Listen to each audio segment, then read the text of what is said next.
उनके सामने बोल सकूं इतना बड़ा मेरा व्यक्तिमत्व नहीं है, लेकिन कोशिश करूंगी कि सर के सामने कुछ दो शब्द बोल पाऊं। अभी रिसेंटली डॉक्टर बाबा साहेब अम्बेडकर की जयंती हुई है। सबसे पहले मैं विनम्र अभिवादन करती हूं। और आज सुरेश भट्ट जो मराठी साहित्य के दिग्गज व्यक्तिमत्व में से जाने जाते, आज उनकी स्मृति दिन है। और इस दिन पे अजहर जी की लिखी गई दास्तान महफिल की तरफ से पहली बुक हम पब्लिश करने जा रहे हैं।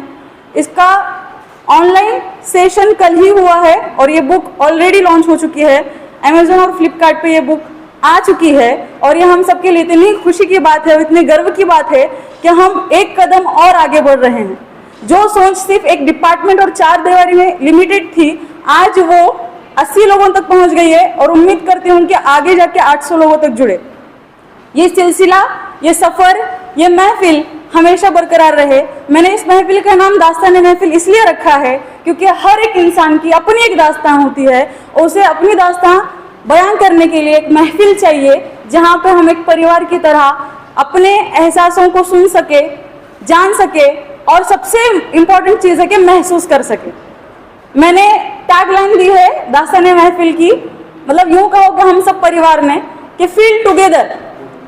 फील टुगेदर, इन 3 शब्दों में इतनी बड़ी कायनात छुपी है कि एक कलाकार के लिए एक आसमान, एक पंछी और एक आसमान की तरह होता है। ये दुनिया एक आसमान है और हम सब राइटर्स उसके पंछी है। जहां हम जाते हैं वहां हम अपना बसेरा करके और बना के आ जाते हैं। ये कोशिश थी 2019 की, पहला मुशायरा हम लोगों ने लिया, उसके बाद सफर आगे बढ़ता गया। ऑनलाइन सेशन से हम ऑफलाइन में आए। ऑफलाइन में आने के बाद लोगों की सोच, समाज के दायरे, यूं कहो कि बंदिशें, लेकिन हम लोगों ने वो फील ना करते हुए आज इस खुशी के मौके पे हम लोगों ने सोचा कि लिखते तो सब है लेकिन प्रेजेंट करने के लिए स्टेज बहुत कम लोगों को मिलता है। क्योंकि मैंने सर सही है नहीं, लिखते तो सब है लेकिन प्रेजेंट करने के लिए बहुत कम लोगों को चांस मिलता है। स्टेज मिलना तो बहुत दूर की बात है। तो फिर मैंने सोचा कि क्यों ना हम अपने से ही शुरू करें, क्योंकि समाज में बदलाव हम किसी के इंतजार में ना रहे कि कोई आएगा और बदलाव करेगा। इसलिए हमने ये सोच यहाँ से शुरू कर दी कि क्यों ना हम ये बदल हमसे ही शुरुआत करवा देते। सर जैसे, मैम जैसे, सोनू डगवाले, वैशाली ताई, अनिल सर, इन जैसे दिग्गज व्यक्तिमत्वों का हमें हमेशा साथ रहा है कि उन्होंने हमेशा मोटिवेट किया है कि जो भी कर रहे हो शुरुआत है अच्छे से करो, हम हमेशा साथ हैं। महफिल सजती गई, लोग जुड़ते गए, यूं कहो कि कारवां बनता गया। इसी तरह ये सफर हमेशा यूं ही यादगार रहे। आप सभी की शिरकत ने दिल खुश कर दिया। और आज का ये इवेंट अजहर जी की पहली बुक और ये सिलसिला अभी शुरू है, इसके लिए यहाँ से हम लोग और उम्मीद करते हैं कि जितने भी महफिल के राइटर्स है उतने हर राइटर्स की एक बुक एटलीस्ट दास्तान महफिल की तरफ से पब्लिश हो।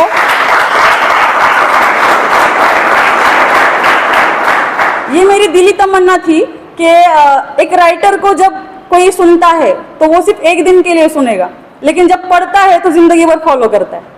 इसके लिए मैंने ये सोचा, हम सब राइटर्स ने ये मिलके सोचा कि हम लिख तो रहे हैं लेकिन जब सोसाइटी में जा रहे अजहर जी जब राहत इंदौरी सर से मिले थे तब उन्होंने कहा था कि सर मैं भी एक छोटा मोटा शायर हूँ जो मैं लिख लेता हूँ। तो सर की एक लाइन थी कि उन्होंने कहा था कि ये बात तू नहीं समाज को कहने दे।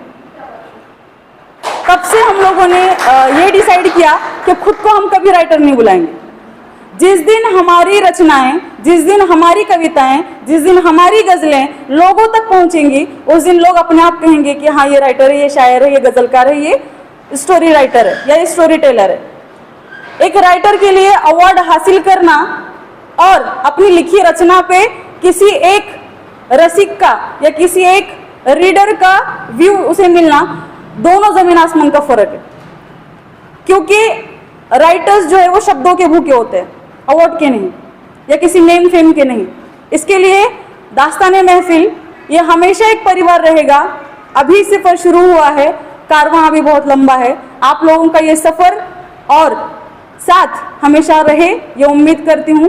और आज सभी लोगों को ये बताने के लिए मुझे खुशी होगी कि अजहर शेख को आप सभी लोग जानते हैं। हमने उन्हें शायरी किंग कहा है, इंस्टेंट शायर कहा है।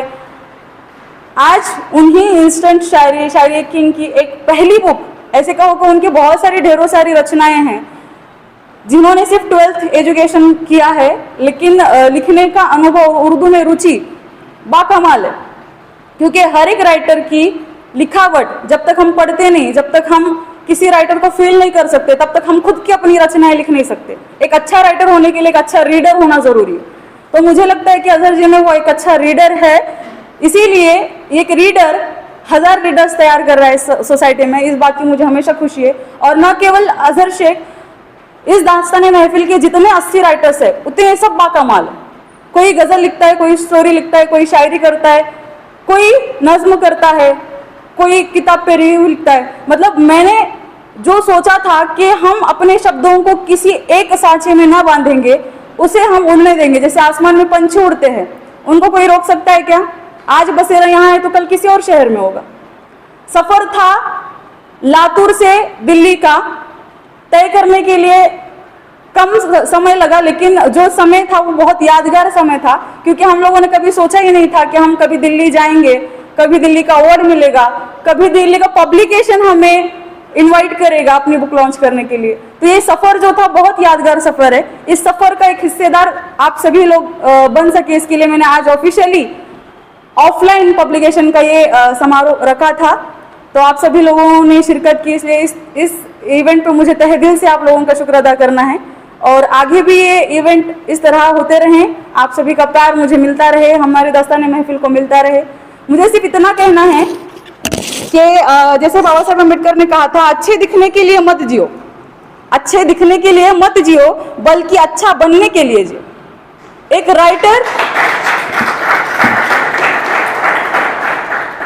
राइटर कभी इस दौड़ में नहीं जीता कि मुझे किसी और से आगे जाना है, या मुझे इस कंपटीशन में compete करना है कि मैं आगे जाऊं, मुझे अवार्ड मिले ना।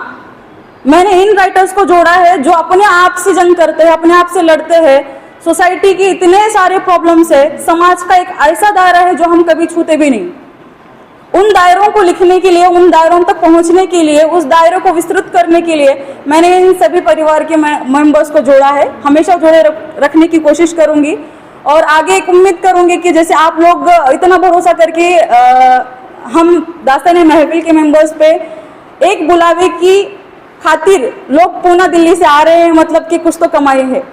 हम लोगों ने दास्तान महफिल में कभी किसी राइटर को मानधन नहीं दिया, दास्तान महफिल ने कभी किसी राइटर को मानधन नहीं दिया। आज जितने भी गेस्ट बैठे हैं, मैंने 1 रुपये भी किसी एक मान्यवर को नहीं दिया। ये कमाई है कि लोग हमसे प्यार की खातिर मिलते हैं, प्यार जीने की खातिर मिलते हैं। और बस इस दौड़ में, इस कंपटीशन के दौर में लोगों में जो मोहब्बत कम हो रही है, मोहब्बत का मीनिंग आप लोग क्या लेंगे वो आप पे डिपेंड है, क्योंकि मोहब्बत के 7, 9, 11 ऐसे उन्स होते हैं, ठीक है, मुकाम होते हैं। तो उसमें से आप कौन सा मुकाम पे जा सकते हो, ये आपकी अपनी सोच है, आपका अपना व्यू है। मैं उस पर कुछ टिप्पणी नहीं करूंगी। मोहब्बत मतलब क्या होता है, एक राइटर्स की महफिल में बताना मेरे लिए एक छोटी सी बात होगी। मैं सिर्फ इतना कहूंगी कि उर्दू के जो पहले पोएट थे उस्ताद मीर तकी मीर, वो मुझे ऐसे लगता है कि वो मुझ में आज भी जीते हैं, क्योंकि मैंने उनकी गज़लें, उनकी शेर शायरी, क्योंकि 10th तक उर्दू मीडियम था, तो मैंने सारी गज़लें, सारी शेर शायरी, सारी कविताएं, सारी कहानियाँ 8वीं 9वीं 10वीं ही पढ़ ली थी, यूँ कहो कि जी ली थी। मैंने सोचा कि अगर कोई राइटर लिख रहा है तो शायद वो चीज़ें जीता होगा। जब एक्चुअल में लिखना शुरू कर दिया तो सच में लगा कि वो पहले जीता है फिर लिखता है। फिर थोड़ा आगे जा करके रीडिंग बढ़ गई, पता चला कि राइटिंग का सही मीनिंग क्या होता है। आप लोग ये सोचते होंगे कि आज की इस दौर में दास्तान महफिल इस ग्रुप को क्यों नाम दिया गया। बहुत सारे लोगों ने इस चीज़ पे अपोज किया कि दास्तान महफिल को दास्तान महफिल क्यों कहा जाए, कुछ और भी रख लेते हैं। बट मैंने कहा कि नहीं, हर एक की अपनी रचनाएं, अपनी एक दास्तान होती है, वो मुझे सुननी है, समझनी है और फील करनी। इसलिए मैंने दास्तान महफिल फील टुगेदर ये मैंने नाम रखा है। और इसी सिर्फ नाम रख के मुझे इसकी उपलब्धि हासिल नहीं हुई है। आज मुझे सही उपलब्धि इसलिए हासिल हुई है क्योंकि मेरी महफिल से एक राइटर की अपनी बुक पब्लिश हो रही है, इस चीज का गर्व क्या होगा, या आप सब लोग महसूस कर सकते हो। मीर तकी मीर का एक शेर था जो मुझे हमेशा से इंस्पायर करता है। मिलने का वादा उनके तो मुंह से निकल गया, मिलने का वादा उनके तो मुंह से निकल गया, पूछी जगह तो मैंने हंस के कहा ख्वाबों में। इस शेर ने जिंदगी बदल दी और सोचने का जो दायरा था वो काफी लिमिटेशंस को तोड़ के बड़ा बनता गया। ये सफर यूं ही बनता रहे, मैं ज्यादा वक्त ना लूंगी और अजहर जी से ये उम्मीद करती हूँ कि ये लिखावट कभी रुके ना, और आदरणीय व्यासपीठ से ये इल्तिजा रहेगी कि जब भी हमें कोई भी लिखावट में दुरुस्ती हो या हम लोग कहीं जा रहे हैं किसी इवेंट को रिप्रेजेंट करने के लिए, दास्तान महफिल ने इन 4 सालों में जो सफर तय किया है वो डिस्ट्रिक्ट से इंटरनेशनल का है। डिस्ट्रिक्ट, स्टेट, नेशनल और इंटरनेशनल काफी मुशायरे हुए हैं, काफी कवि सम्मेलन हुए हैं, काफी गजल महफिलें हुई हैं और इसी के साथ साथ काफी अवार्ड्स भी हासिल किए।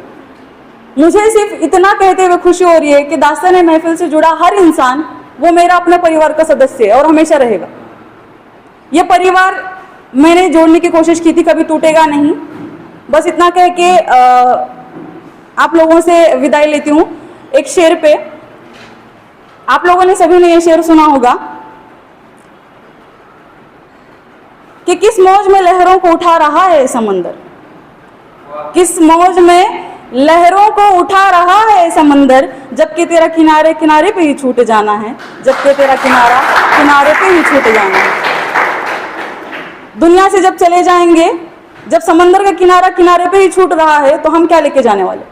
इसके लिए इतनी यादें, इतनी मेमोरीज क्रिएट करनी है कि जैसे राहत इंदौरी सर, मीर तकी मीर, गालिब इंदौरी सर, जितने भी बड़े दिग्गज राइटर्स हो चुके हैं, यहाँ बैठे हुए कुछ दिग्गज राइटर्स हैं, इन सभी राइटर्स ने मर के जीना सीखा है और वो आज भी हम सब में जिंदा है। तो मैं कोशिश करूंगी ये तहजीब, ये इतिहास हमेशा रचा जाए, क्योंकि जो लोग इतिहास भूलते हैं वो कभी इतिहास रच नहीं सकते। बाबा साहेब का कहा हुआ ये कहा हुआ विचार उन्होंने जिया था, इसलिए हम उन विचारों को लेकर आगे जाने की कोशिश कर रहे हैं। आप सभी का साथ उम्मीद करती हूँ और मेरी वाणी को विराम देती हूँ। धन्यवाद।